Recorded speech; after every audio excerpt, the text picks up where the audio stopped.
여러분도 혹시 최근 북한 소식 들으셨나요? 그 신형 구축함 진수에 실패했다는 뉴스 바로 뒤에 또 순항 미사일을 발사했죠. 오늘 저희는 이 사건들의 배경, 또 그 숨은 의미가 뭔지 여러 자료들을 좀 깊이 들여다보려고 합니다. 뭐 연평도 주민들 목소리부터 과거 도발 예측 연구, 또 국제사회 반응까지 현재 상황을 좀 입체적으로 이해하는데 도움이 되었으면 합니다. 바로 시작해 보죠.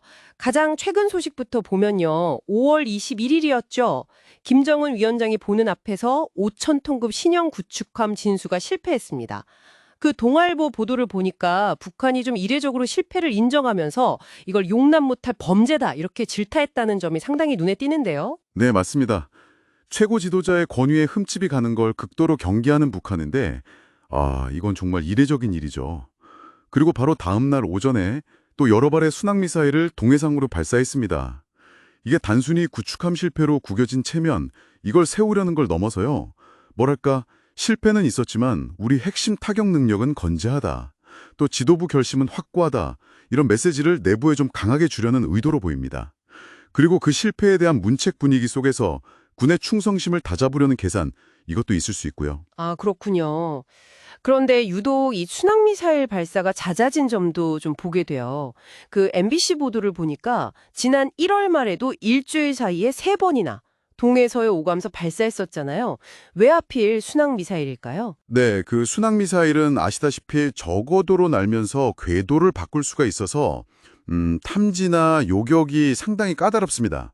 뭐 스텔스 전투기처럼 레이더망을 피하거나 예측 불가능하게 움직이니까 방어하는 입장에서는 상당히 골치 아픈 무기체계죠. 여기에 북한은 또 전술핵 탑재 가능성까지 언급하면서 군사적 위협 수위를 막 끌어올리고 있습니다. 또 개발 속도가 상대적으로 빠르다는 점, 그리고 뭐 러시아 같은 곳에 수출할 수 있다는 가능성, 이런 점도 북한이 순항미사일에 집중하는 이유가 될 수 있겠습니다. 아, 듣고 보니 정말 위협적이네요. 이런 움직임은 사실 접경 지역 주민들께는 정말 공포 그 자체일 텐데요. 그 NPFR 보도를 보니까 특히 2010년에 포격의 아픔을 겪으셨던 연평도 주민분들은 최근 북한 포격 훈련 이후에 극심한 불안감에 시달리고 계시다고요.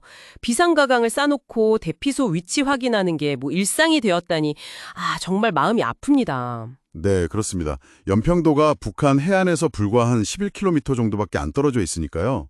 근데 북한이 최근에 남북 합의 파기, 통일 포기 선언, 여기에 이어서 북방 한계선, NLL이죠. 이 NLL 불인정 입장까지 다시 확인하면서 연평도를 포함한 서해 오도가 다시 군사적 긴장의 최전선이 될 수 있다. 이런 우려가 현실화되고 있는 겁니다.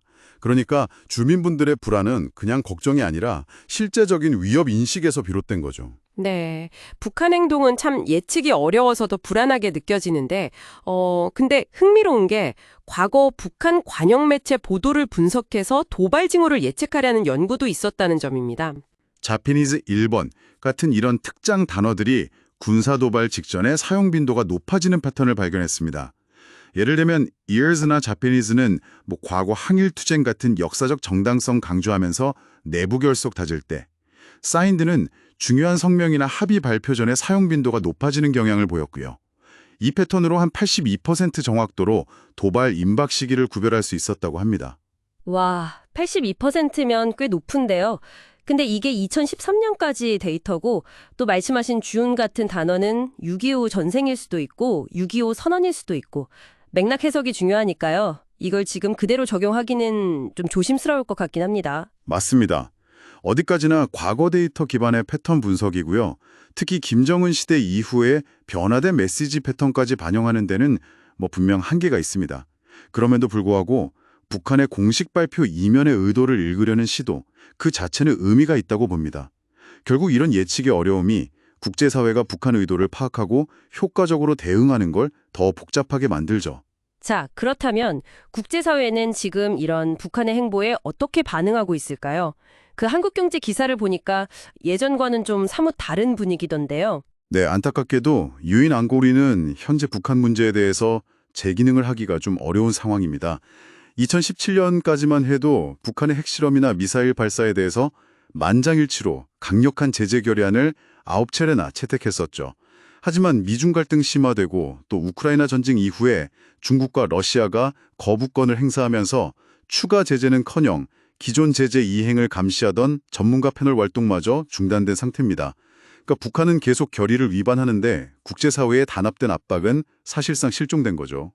아, 정리해보면 북한은 최근 구축함 진수 실패라는 내부 악재 속에서도 순항 미사일 발사를 통해서 건재함을 과시하고 또 내부 결속을 다지려는 것 같고요. 한편으로는 연평도 주민 같은 접경 지역에는 불안감을 조성하고 있습니다. 과거 패턴 분석 노력도 있었지만 예측은 여전히 어렵고 국제사회의 대응은 분열된 모습이네요. 네, 맞습니다. 특히 탐지와 요격이 어려운 순항미사일 개발에 집중하고 있다는 점, 그리고 유엔 안보리를 통한 외교적 해결이 사실상 막혀 있다는 점이 현재 상황의 핵심이라고 할 수 있겠습니다. 그렇다면 여러분께 마지막으로 이런 질문을 던져보고 싶습니다. 탐지와 방어가 어려운 이런 신형 무기에 대한 자신감, 그리고 분열된 국제사회라는 환경 속에서 북한은 앞으로 NLL과 같은 분쟁 가능성이 높은 지역에서요, 그 국제적 충돌이나 무력 사용의 기준점을 과연 어떻게 설정하고 있을까요?